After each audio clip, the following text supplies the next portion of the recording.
Yeah. Run it up, Blondo. Run it up, Blondo.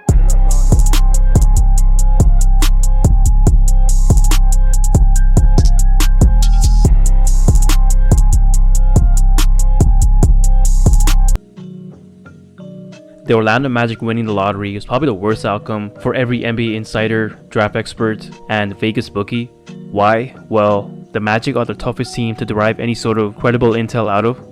They just simply don't leak out anything. For example, selecting Chuma Okeke 16th overall in 2019 was something nobody could have predicted.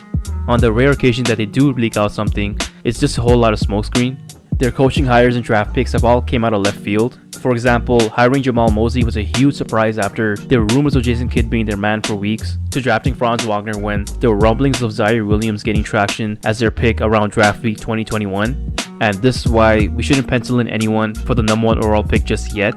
Reports of Jabari Smith Jr. and Chet Holmgren being favorites should be taken with a huge grain of salt. The Magic could very well be in love with another prospect, someone who doesn't fit their two-way, freakishly long wingspan preference. Perhaps a prospect like Paolo Banchero out of Duke, who is unfairly being overlooked for the #1 overall pick consideration. You see, from winning the lottery, the Magic have been given a lifeline to get out of what seems like an endless rut of purgatory since the Dwight trade, and are now tasked into finding the savior of the franchise from this draft to help them get out of it. And they'll have to draft that player even if he doesn't fit their usual preference in a prospect. Since the end of the season, I've had Jabari Smith Jr. and Chet Holmgren over Paolo on my personal draft board. It was nothing against Paolo's game, it was more about his fit with Franz Wagner and the potential overlapping of their skill sets. However, since then, I've kind of changed my stance. You see, at this point, the Magic need to draft the best prospect regardless of fit. It's kind of like a cream rises to the top situation with Franz, you know? If Franz is really that guy that I believe he is, then he still outshine any competition, including Paolo. If not, then he's still settling nicely being the second option behind Banchero. It'll be a great problem to have. You know, having two wings who could potentially be franchise pillars. Plus, integrating healthy competition will make them better players in the long run. If Weltman and Hammond believe that Paolo is a clear-cut future star out of the consensus 3, after conducting the workout and interview with him, then they should just draft him outright and figure out his fit with Franz later. And in this video, I'll break down Banchero's game just in case that the Magic do choose to select him in order to get Magic fans all caught up. So let's get straight into it. Alright, Paolo Banchero is a versatile 6'10 forward who has guard-like skills while being built like a tank. Weighing 250 pounds, Banchero stands out on the court with his ability to move so gracefully for his size. The reason why the Magic could choose to go with Banchero over Chet and Jabari is because of his shot creation ability, both for himself and for his teammates. The Magic could get tempted to pair him with fellow Blue Devil Wendell Carter Jr. and see if they can form the same effective big man chemistry that Paolo had with Mark Williams last year. So on that topic, why don't we start Banchero's game breakdown with his playmaking. Paolo is a player who has the potential of initiating our offense from the perimeter or through drives in the same mold of 2018 Pistons Blake Griffin. He has above average handles for his size and sees the game at a high level for his age. To describe his playmaking, it's effective but not flashy. You won't see him throwing behind the back passes in transition like Markelle or offhand cross-court passes like Franz. Instead, he'll do the fundamentals. He'll dish out passes that opens up easy scoring opportunities for his teammates, like making that simple extra pass to an open shooter out on the perimeter. He'll also look to throw entry passes as well as high to low passes to bigs down low in good scoring position. Arguably the biggest problem for the Magic last season, especially without Markelle, was the lack of easy scoring opportunities. Our bigs are the ones who really were impacted the most by this, and Paolo could solve that problem from day one. At Duke, Banchero was good at threading timely pocket passes, dump-offs, and lobs for spin moves to his teammates. Wendell in particular could thrive from those. Banchero was also good at spotting cutters from each side, and that's going to benefit Franz and Chuma Okeke, who are already, near elite at timing their backdoor cuts. Banchero makes good mid-air passes to his teammates, like you can see right here, and it displays his prompt decision-making ability. Those Pistons Blake Griffin comparisons really shine through from plays like these. Banchero did struggle at times when teams close in on his spin moves by having a help defender waiting for him to turn. He did manage to still kick it out at times, but he also turned the ball over. A good chunk of his turnovers came from forcing passes after running into traffic, but that's something I'm sure he'll fix as he gains more experience and gets more on-ball reps in the NBA. Again, the feel for the game is there with Paolo. Also, the good news for him is that there's going to be more space available for him in the NBA, and therefore he'll have more time to make decisions when attacking the basket. Additionally, he's also a freight train out on the fast break with his speed and ball handling ability. He's good at spotting open shooters and trailers in transition, and will make the extra pass if his team has advantage in transition, and of course he'll also take it coast to coast if necessary. We all know how pick and roll heavy modern NBA offenses are. College basketball play types, on the other hand, are usually way more traditional, so we didn't get to see Paolo facilitate as a pick and roll ball handler as much. And the few times that he did, however, he showed that he was capable of making good reads such as kickouts to open shooters or timely passes to rollers. He can make plays off short rolls as a screener and has the handles of running DHOs and inverted pick and rolls like you can see right here. Now the thing with Paolo is that while he can make good reads, his accuracy when executing his passes can be off at times. That's something that he'll have to sort out if he strives on becoming a high usage player in the future. His advanced passing stats portrays that he does have the ability to get there. To check out some of these stats, Banchero ranked in the 94th percentile in assist percentage and in the 92nd percentile in ball security percentage, while ranking in the 93rd percentile in terms of usage. And he also averaged 4 assists per game in his last 15 games, including the tournament, as he got more comfortable with his teammates. Moving along, another one of Paolo's main selling points as a prospect is his shot-making ability. That ability paired with his size could make him a mismatch nightmare in today's switch-heavy NBA. Banchero is very skilled and equipped with an array of offensive moves in his arsenal. His go-to move is his spin move off the dribble. He can spin both directions and has counter moves if he fails to get to the rim from his spins. Counter moves such as turnaround fadeaways and pivoting for up and unders all in one motion.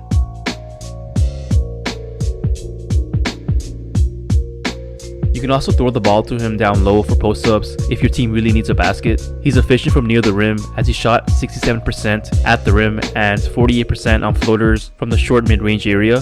Banchero ranked in the 74th percentile in post-up efficiency. His strength allows him to bully defenders down low and score right through them. He's good at backing down his defender and quickly shooting turnarounds, which he can over both shoulders. He has excellent footwork for drop steps, step throughs from pump fakes, hook shots, and of course spin moves for dunks. Additionally, his face-up game is also advanced. He loves to create space and get his defender moving through jab steps. He'll step back after jab stepping. He'll also jab step down in the block for executing drop steps or step through up and unders.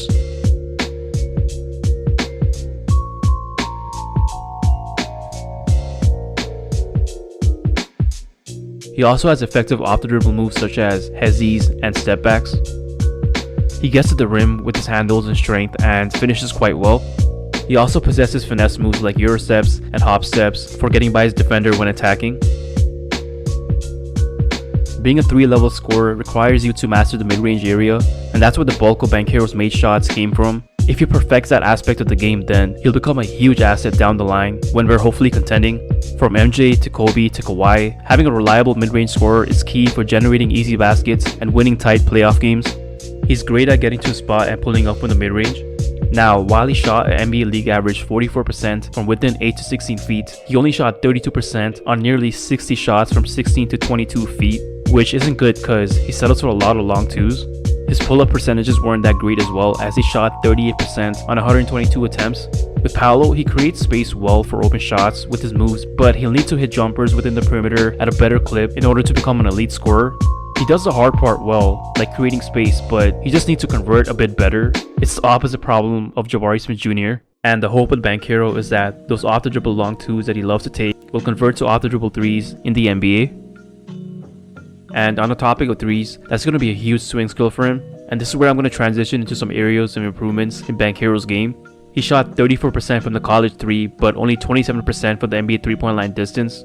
From looking at his tape, where he struggled the most were from open spot-up threes. His shot is not broken, however, he doesn't have a super quick release and it seems like he pushes off his shot at times. He threw up some awful looking shots and was very streaky during stretches last season. A lot of his misses were long and flat due to not having enough arc on his shot, but those are things that any NBA player development staff can fix. While he didn't shoot well on open spot-up threes, conversely, he shot well off the catch, as he ranked in the 77th percentile in catch to three-point efficiency. Banchero also shot 72% from the free throw line, and that could give us hope that his shot will eventually extend out to the perimeter because his free throw makes look clean.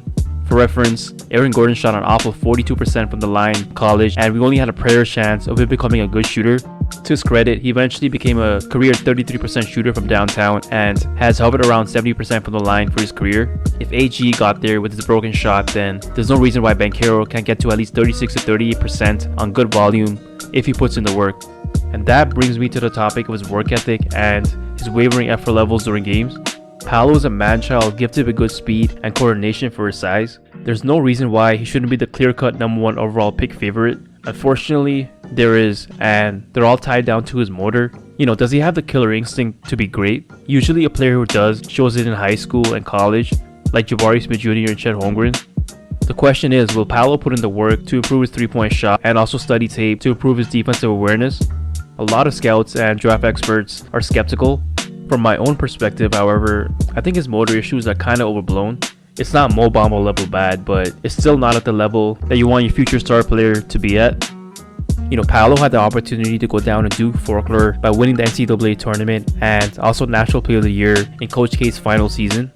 But he wasn't as locked in as you'd hope a prize recruit would be in his unique situation. He did lead his team to the Final Four, which is great, although he was on a stacked team. He did have some questionable moments in the Final Four game against UNC of all teams. In that game, he committed errors such as not being in the proper stance, ball watching, and half-hearted closeouts. Those are mistakes that could be determining factors that could drop Paolo below Jabari and Chet in the eyes of Weltman and Hammond. The main question with Paolo is that were those mistakes related to instinctual issues on defense, which is less concerning, or were they from effort? That's something that Banchero will have to answer in the coming years.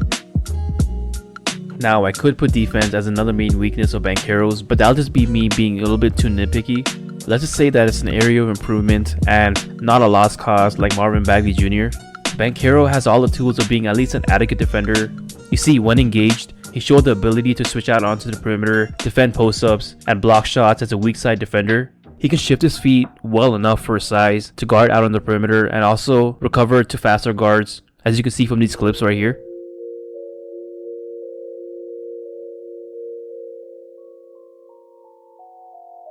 He has quick hands to pick out steals, which usually converts into easy buckets out on the fast break.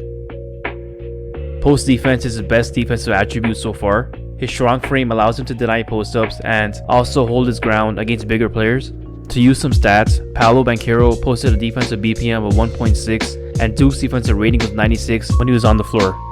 Now, the main concern about Banchero's defense, especially in modern NBA basketball, will be his potential inability to protect the rim as a small ball center. That's going to limit his flexibility of being used in very small ball lineups, especially with the Magic. He doesn't get up high enough to block shots, and the biggest problem with him is that he's slow to read rotations at times.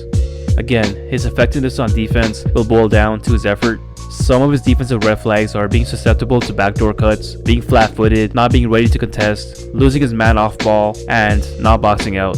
Those are things that can be fixed with improved effort, conditioning, and coaching. However, sometimes they won't be and will stick with the player for the rest of his career. For example, Jabari Parker, and that's a risk you're going to take with Paolo. Another concern is that Paolo is not a great athlete.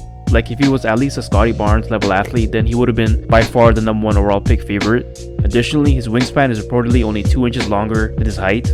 Some fear that Banchero's physical advantages that he had over smaller, less athletic college players won't exist in the NBA, especially without elite athleticism and length. He could lose the physical edge that he had over smaller college level athletes, very similar to why Michael Beasley and Derrick Williams, two players of similar stature and college pedigree, struggled in the NBA. And my response to all of that is, 1. What limited Beasley and Derrick Williams was related to the feel for the game and basketball IQ. Paolo, on the other hand, has an overall higher basketball IQ and has greater perimeter skills than those two. Number 2, there aren't that many players of Paolo's size left in the league, so he'll still get to, feast on smaller defenders on switches. And number 3, Banchero will play in an era much better suited to his strengths on offense. And we'll never know, maybe Michael Beasley would have had a better career if he was drafted today instead of 2008. And I have to add this last bit. There's been a lot of Julius Randle comparisons being tossed around for Paolo. Simply put, that's just a lazy comparison. Paolo is bigger, more athletic, has a much better looking jump shot, and more importantly, he's unselfish. Unselfish to a fault at times. The opposite of Randle. The last bit of concern with Banchero is his potential fit with the current Magic roster. Paolo is a player who needs the ball in his hands to be effective, and also tends to take a lot of time to get a shot off. That could affect the flow of our offense, and we already have one ball stopper too many with Cole Anthony. Banchero could be a bit redundant on our roster with Franz Wagner. You know, it's funny because the current version of Franz, an elite off-ball scorer and tertiary playmaking option, is a perfect forward partner to pair with Banchero's game. The problem is that Franz has the ability to do way more than that, but as I said earlier, it's the survival of the fittest. The Magic need to emphasize talent over fit, especially in this early phase of the rebuild. To round off, if Paolo Banchero's offensive production at its peak is going to be so good that it's going to overshadow his shortcomings on defense, kind of like 2018 Blake Griffin, then he should definitely deserve to be a #1 overall pick consideration. After meeting with Paolo, if Weltman and Hammond believe that his red flags like his motor and defensive concentration can be fixed by the aid of Coach Mosley and his team, then Banchero could very well be rocking a Magic cap on draft night. Again, I have Jabari and Chet 1A and 1B on my draft board, but Banchero is not far behind. Shaedon Sharpe kind of dropped to number 4 because he didn't measure that well in terms of height at the draft combine, but he still deserves to be on the radar of the Magic. That's the end of the video. Please like, share, subscribe to my channel if you haven't already, because it motivates me to create more free Orlando Magic content for you guys and also promotes the awareness of Magic fans all across the world. Thanks for the love and peace.